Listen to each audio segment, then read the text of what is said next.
If I be on 20 minutes, I'm going to give you what I think should be the 30 first minutes. lesson you learn at the piano. If So if we you're don't just be starting like out, or you're 10, someone who maybe wants on to learn 20 piano but minutes. hasn't started yet, this That's is the first lesson you need to start with. So what what we we want to do in need. this first lesson is really just understand how the piano works. It can look really confusing and you just press keys and you're like, I don't really get this. But once you understand the organization of it, it becomes a lot easier. So the first thing you have to know is that the piano goes from low to high, with the lowest note being here, and then just going higher and higher and higher with mixtures of white and black keys all the way until you get to the end, right? So the highest note's there, the lowest note's here, and everything in between. Now, it looks like there's a lot of different notes on the piano, and there are 88 keys on a piano, but there's actually only 12 different notes that are possible on a piano. And the easiest way to find it is through the black keys. So if you ignore the very first black key, right, we're going to ignore that one for now. I'll explain it later.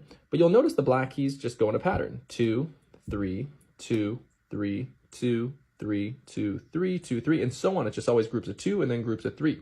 Now, if we look at a group of 2 and then a group of 3, we can find every possible note out of our 12 notes. If we start right here before the group of 2 and we go all the way into the white note after the group of 3, we have all 12 notes on the piano.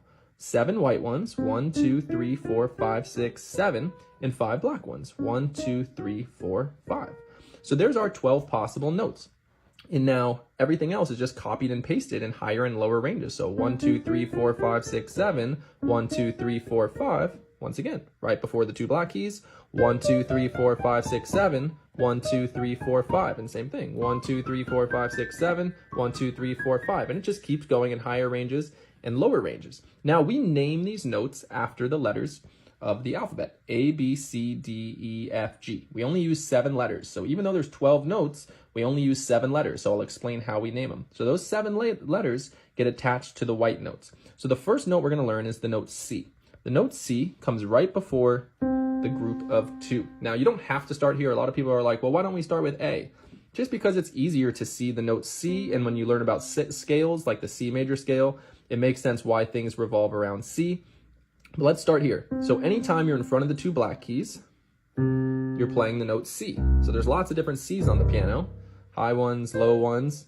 And if you play 2 Cs together, they sound good together because they're the same note, just in a higher range or a lower range.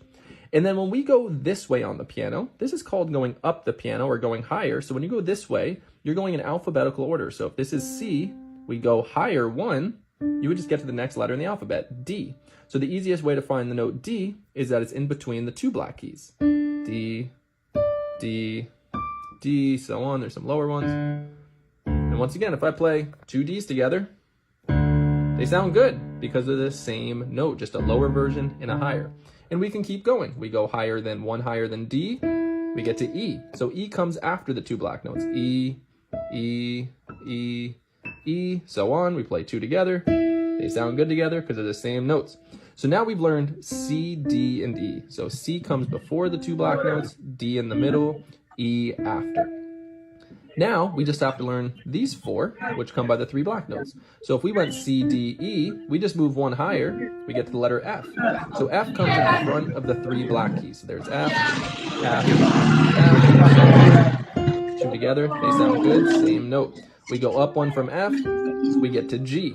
Now G is a little bit harder to find because if we look inside the 3 black keys, there's 2 on the inside. So G is the first one on the inside when we're going this way. So G, G, G, play 2 together, sound good together. So there's our G.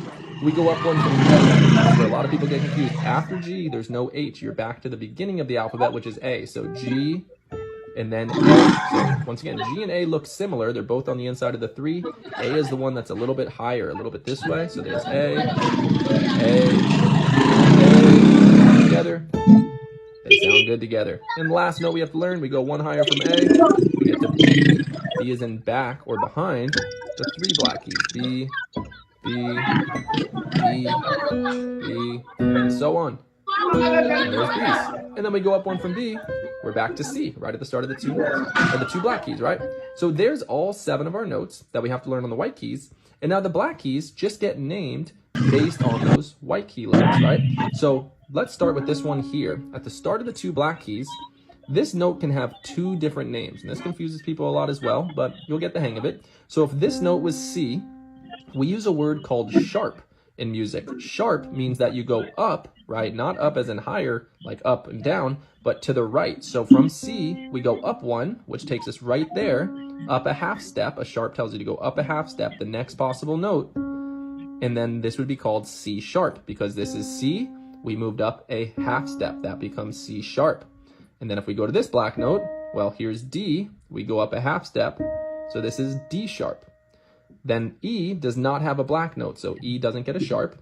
Then from F, we go up a half step. So there's F sharp. From G, we go up a half step. There's G sharp.